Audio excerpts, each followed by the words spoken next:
Welcome to the Farming Your Career podcast with host Dr. Aaron L. Albert, where we explore a variety of healthcare and pharmacy-related topics, including career development, healthcare IT, informatics, innovation, entrepreneurship, STEM, women's issues, and more. Farming Your Career podcast is part of the Pharmacy Podcast Network, and Aaron has had the #1 most downloaded episodes of 2016 and 2017 of the entire Pharmacy Podcast Network.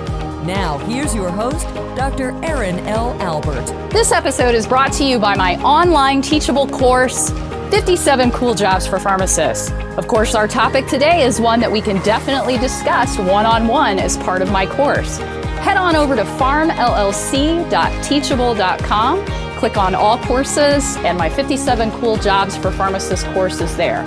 Sign up, take all the tests that are included within the battery of tests and the course itself, and then you and I will talk one-on-one about your career development. Welcome to the Pharmacy Podcast. I am your host of Farming Your Career, Dr. Aaron Albert. And today we're going to talk about a career avenue that maybe you haven't thought of. And that's mid-career fellowships. Now, what I think you might be thinking is fellowships might just be for early career professionals in pharmacy. And while that's true, and we've definitely investigated that through this pharmacy podcast for you in the past, what we have not discussed are mid-career fellowships. So I went out to the internet to find the best authority when it comes to mid-career fellowships, and thankfully I found her, and she said yes to being a part of our podcast today. Her name is Dr. Vicky Johnson, and she's founder and director of an online portal for fellowships called profellow.com. Dr. Johnson is, again, founder and director of ProFellow, the leading online resource for information on professional and academic fellowships. Vicky has had a varied career herself that we'll get into later today in emergency management, public health, public policy, and entrepreneurship. Vicky began her career as a New York City Urban Fellow, where she worked for the New York City Office of Emergency Management during the recovery from the 9/11 World Trade Center attacks. She has also participated in several other competitive fellowship programs, including the German Chancellor Fellowship in Germany, the Herbert Scovill Jr. Peace Fellowship in Washington, D.C., and the Ian Axford Fellowship in Public Policy in New Zealand. While she was in New Zealand, she co-founded the website profellow.com along with her husband, Ryan. The site includes a free, searchable database of more than 1,000 fellowship opportunities at all career levels and in all disciplines.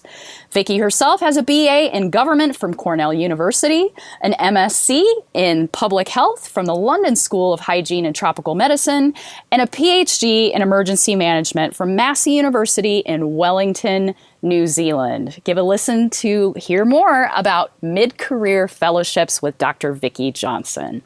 Well, we're here today on a topic that we've never really addressed here on the Pharmacy Podcast and Farming Your Career, and I definitely wanted to have a segment on it, an episode. So I went out and found an expert on the topic of mid-career fellowships. And with that, our guest today is Dr. Vicky Johnson. She's the founder and director of ProFellow in San Francisco, California. So Vicky, welcome to the show. Thank you. Thank you so much for having me. Well, the same question I ask of every guest first time out of the gate is, how did you get to where you are in your career today, Vicky? That's an interesting question for me. I've had a few twists and turns in my career. I'm currently an entrepreneur. I'm running my company, profellow.com, but I did have a 15-year career in public policy. And I worked at this intersection of emergency management and public health. And how did I get where I am? Well, I started out in my first fellowship was my fellowship that I did after undergrad, which was the New York City Urban Fellows Program.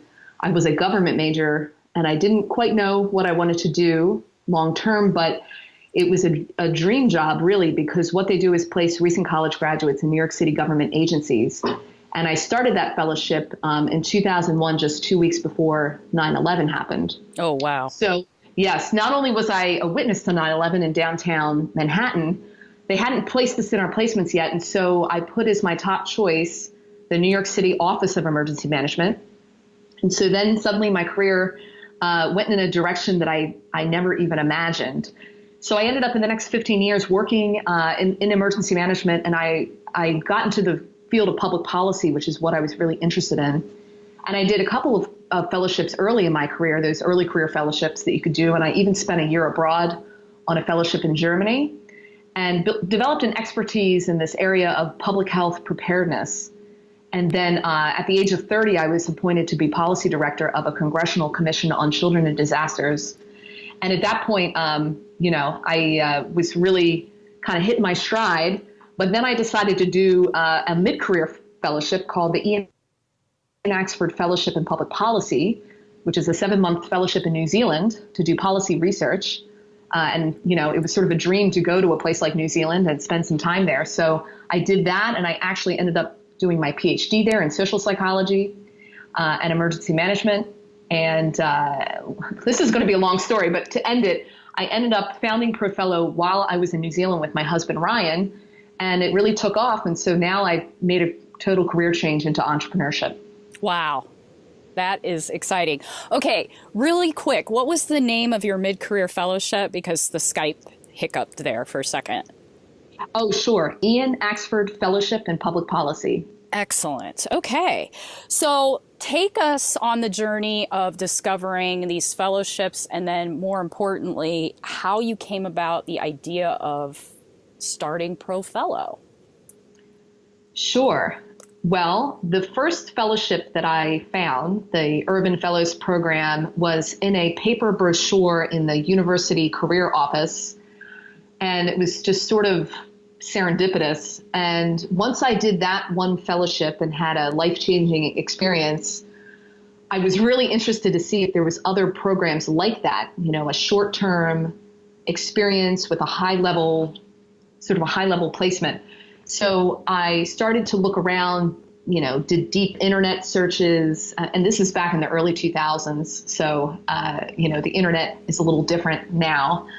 But I did 2 other ones. I did the German Chancellor Fellowship in Germany, and then I did this Herbert Scovill Jr. Peace Fellowship in Washington, D.C., meanwhile developing my expertise in policy. And through these years, a lot of people would ask me, how do you find these fellowships? Where do you hear about them? And I just tell them about all my deep internet research and my word of mouth and networking. And because of that, it was really my husband's idea, Ryan, who has a technology background, who said, is there really no website on this topic? And I said, no. So long story short, we decided to be the ones to start that website, and that's really where it began. And the site, most people, when they hear of fellowships, they think of postdoctoral fellowships, or if you're in the medical field, you think of like residencies and those types of fellowships. There's a very wide range of fellowships for professionals and even for students. And we've defined them as short-term, competitive, funded opportunities to do something exceptional. So in a lot of cases, you have a high-level work placement or you get funding to do research. So our website has a database of 1,000 fellowships that aggregates information on all these different types of fellowships. Excellent. So our audience, as you know, Vicki, is predominantly pharmacists and healthcare professionals. And so we've done previous episodes on the Pharmacy Podcast about early stage fellowships, and I'll be sure to put those in the show notes for today's topic as well. But let's focus on these mid-career fellowships. Can you maybe provide some more specific examples out of that 1,000 plus fellowships that a mid-career healthcare professional might consider, and give us just a few examples maybe? Sure. Well, some of them are to have people experience a different field or to apply their expertise in a different way. So it's interesting. I was just contacted this morning about a pharmacy policy fellows program in Congress that's put on by the faculty of the Virginia Commonwealth University. Mm-hmm. So you spend a year working as a special assistant or fellow on the staff of a congressional committee. And they're looking for people that either have several years of work experience or are just coming out of the residency. So you're sort of you're several years in. So they're looking people with expertise as well as experience in clinical practice. So this would take you in a different direction. You could spend a year working in DC in that public policy field. And who knows, that might even put you into a totally different career track if you really enjoyed it, into that policy field. There's other ones as well. There's research fellowships. One fellowship that's interesting is the Culture of Health Leaders Fellowship, which is sponsored by the Robert Wood Johnson Foundation. This is a part-time fellowship where you work on a team of other researchers and practitioners, and you do a Culture of Health project for the period of 3 years. So it's meant to be a cross-sector leadership development program, and they're looking at that. They're looking at a project that's going to take people from various disciplines to work towards equity and social justice issues. So you could do a public health or healthcare project. So that's sort of a self-designed, individually led project. But this also sets you up with a network of people. And if you did something like this, you would have a whole new professional network. I also want to mention some of the international fellowships, which are really interesting. For example, the Commonwealth Fund has a fellowship in Australia called the Australian American Health Policy Fellowship. This is for outstanding mid-career professionals, including clinical leaders, decision makers in managed care, private health care, could be pharmacy as well. And you spend 10 months in Australia conducting research and working with Australian health policy experts on issues that are relevant to both countries. So it has a salary, and that sets you up with the stipend and the visa, all the logistics that you need, family supplement. So these are just a few examples. So it really is, it's a short-term opportunity, but it will allow you to work on something that is probably completely different than what you're doing right now. Yeah, I love that. The VCU one I've actually written about before in Pharmacy Times, so I'll try to dig out that link for this podcast as well. But the international ones sound amazing. So let's break down a little bit about the logistics around a mid-career professional, maybe with a family, a significant other, maybe kids. Is it realistic for them to apply to an international fellowship? And if so, how does that work logistically? Sure. Well, when I was in New Zealand on my fellowship, I had, my partner, Ryan, but we didn't have kids at the time. However, there were other people on that fellowship, other Americans, and as well as this was part of Fulbright New Zealand. So there was also a Fulbright Scholars Program that is for sort of mid-career, not just faculty, but also professionals to come and do a project in New Zealand. And some of them brought kids as well. Okay. And so it's completely possible. One, of course, your partner would need to have, I guess, some flexibility to be able to sort of take a pause or maybe work remotely. That is not always possible for people. But if you are able to sort of work that out with your spouse or partner, bringing kids abroad, these programs often have, not only do they have additional financial support, but they'll have a network of people that you can talk to about getting your kids into school, finding housing, just setting yourself up into a community of people. So, it's actually in some ways might even be easier than even just moving to another U.S. state where you don't know anybody, because there's already a network there and some infrastructure and support. So it probably sounds really like a huge risk and a big undertaking, but I mean, from the families that I spoke to, it's a life-changing experience, not just for the fellow, but also for the families that came with them. Yeah. So what types of individuals do you think might be great for a mid-career fellowship? And then why would a mid-career professional maybe consider a mid-career fellowship? Well, fellowships are all merit-based, so they are looking for people that have leadership skills and qualities on their resume.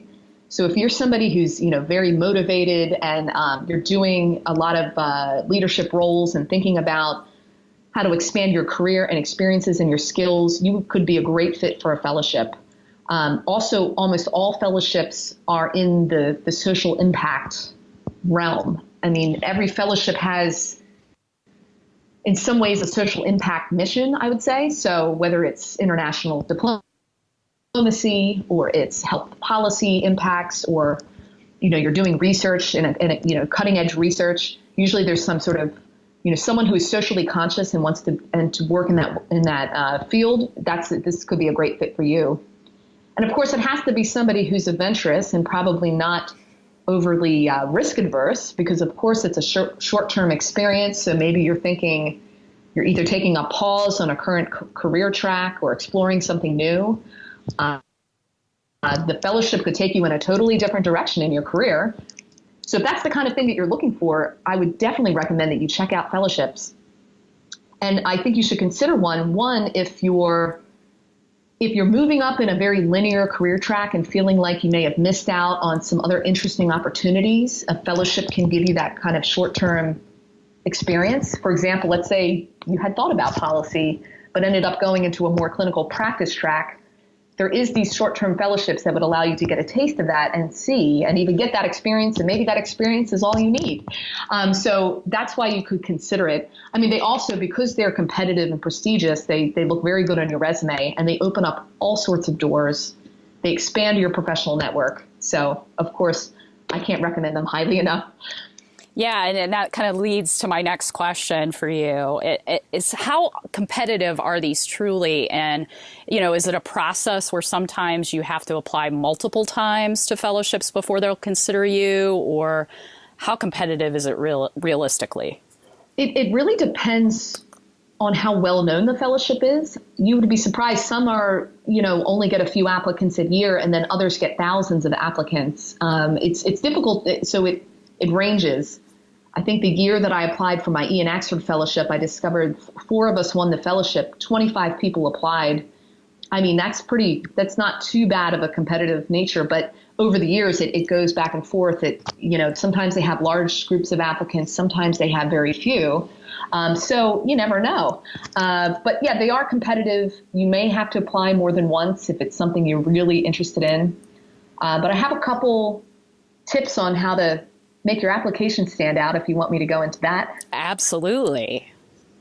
So one, as I mentioned, is first is really understand the fellowship's mission. So even though these are about developing you as a professional, it's not always just about you, the professional. It's also about advancing the fellowship's mission.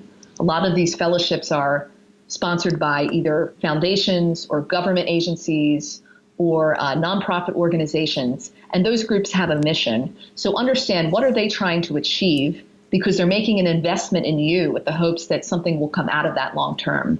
So make sure that, when you're applying, you understand that, and you can express to them what it is that you're going to do to help advance their mission.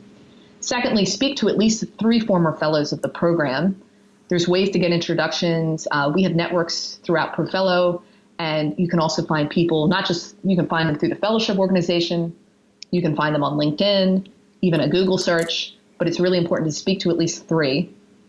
And then also, really think about your story. Maybe you haven't been on a linear career track and you're kind of moving around, or maybe you've been on a linear career track and then suddenly you want to do a fellowship in a completely different area. You have to work on on expressing your story. You may know your story in your heart, but you have to be able to put that on paper in a way that the fellowship committee can understand that. So, spend some time thinking about that and understanding your story, and make sure your story includes what you will do after the fellowship. Because again, this is an investment in you, and they want to see what you're going to do post-fellowship. Great tips. I love that. And, okay, I have to ask the pragmatic question for the pharmacists out there that, have bills to pay. So, pharmacists generally are well compensated for the work that they do. Generally, after they get out of school, they make well into 6 figures. So at fellowships for mid-career, are there going to have to be financial trade-offs potentially for mid-career fellows who are making that 6-figure salary? Are fellowship salaries competitive? Any thoughts on that? Sure. At the mid-career level, the fellowship stipends typically are much more than they are at the early career level. You've probably heard of these early career fellowships that are paying, $30,000 a year or some small amount, which is, I guess, okay if you're just out of college. But of course, at mid-career, you can't do that. But usually the mid-career fellowships are better paid. They may certainly not be what you're being currently paid, but you have to think of the fellowship almost that salary cut is almost like an opportunity investment in developing your experience and skill level, and also expanding your professional network. And it's short term. If you're getting a job out post fellowship, I don't think anyone's going to base your salary on your fellowship salary. It would be more inclined to be aligned with what you were making previous to the fellowship. So if it's not, if you've got really big financial burdens, it may not be possible. It just depends on your personal financial situation. But again, it's short term, and it is in many ways an investment. Yeah, great advice. What types of, you've shared your own kind of plot twists that's happened with your own career during some of your fellowships. And working with your other clients, share with us any other stories you might have around interesting career plot twists once somebody has gone through a fellowship, if you can. Oh, sure. I've known people that ended up doing a PhD after their fellowship because they wanted to get into the research field. I know people that have started their own enterprise because they did a self-designed project during their fellowship that they wanted to extend and turn into either a social enterprise or nonprofit, and ended up doing that full time. I even know fellows that fell in love when they went on one of their international fellowships and ended up staying and having a whole new life in a different country. So anything can happen. The beauty of it is, almost every fellowship of mine, I had a career plot twist. I didn't even know what emergency management was when I started my New York City fellowship. And then, I ended up working in that field for 15 years. The Germany fellowship, I ended up doing my master's thesis back in Germany afterwards, and did well on that. And of course, New Zealand, I also ended up sort of unplanned going into a PhD program in New Zealand. That wasn't part of the fellowship. That was sort of this serendipitous opportunity that arose. So yeah, there's all sorts of plot twists that can happen. And that's sort of some of the fun of it. Yeah, I love that. So let's talk a little bit about ProFellow, the platform itself, and then how people can connect to you and or ProFellow. Sure. Well, you can go to profellow.com. That's just a short for professional fellowship. Profellow.com, and you can sign up right on the homepage, and it's free to register.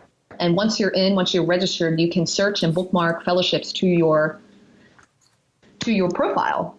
And we also publish content on fellowship application tips. We have a regular newsletter that goes out that includes newest call for application. So it's always good to be signed up for our mailing list when you register. And if you want to connect with me personally, you can email me at Vicki, Vicki, at profellow.com. Perfect. Dr. Vicky Johnson, thank you so much for sharing this kind of new avenue, even new to me, about mid-career fellowships. I think it's fascinating, and I think to your point, it could really provide some interesting plot twists when it comes to one's professional career. Thank you so much. I love sharing this stuff, so thank you for having me. Sure. Are you ready for our speed round questions? Sure. Okay. All right. What books are you reading right now? I'm currently reading The Piano Tuner. It's a historical novel by Daniel Mason, and it's set in British India and Burma. So it was published by Mason when he was just 26-year-old. It was his first novel, but it's beautifully written. It's about a piano tuner that was sent by the British military into the jungle of Burma to, I'm only halfway through, so I don't know the plot, but apparently he goes to tune a piano and has all sorts of misfortunes along the way. Interesting. What are the biggest trends you're seeing in fellowships right now? The biggest trends I'm seeing, there's more and more professional fellowships that are cropping up in all different industries. So I'm seeing an increase in fellowships.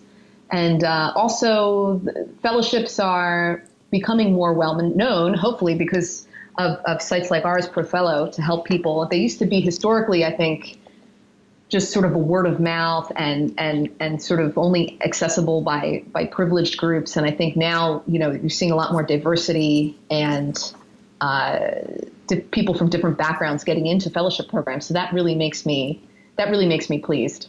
And last but not least, what's the best career advice you ever received? Best career advice is just be open-minded to the new things that come up. Another way somebody said it is let yourself be lucky. So you might think it's luck, but if you really plod along and work hard and really pursue all sorts of different things, you would be really surprised the opportunities that come to you. Well, with that, Dr. Vicky Johnson, founder and director of ProFellow.com, thank you again for being part of the Pharmacy Podcast. Thank you.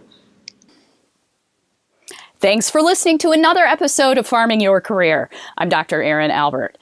Really appreciated Vicky's insights this week on mid-career fellowships. And I don't know about you, but I didn't know there were so many options for people mid-career. And anybody that feels stuck or wants to make a major career move and needs to hit the reset button, I certainly think fellowships for mid-career professionals in healthcare and pharmacy would be a wonderful opportunity to maybe take your career in a new direction. We're thankful to Dr. Johnson for her sharing her wisdom with us. Thank you for listening to another episode of the Farming Your Career podcast, part of the Pharmacy Podcast Network. If you have ideas or comments for Erin, be sure to contact her through Twitter. Follow her at Erin L. Albert. And remember to keep your career growing.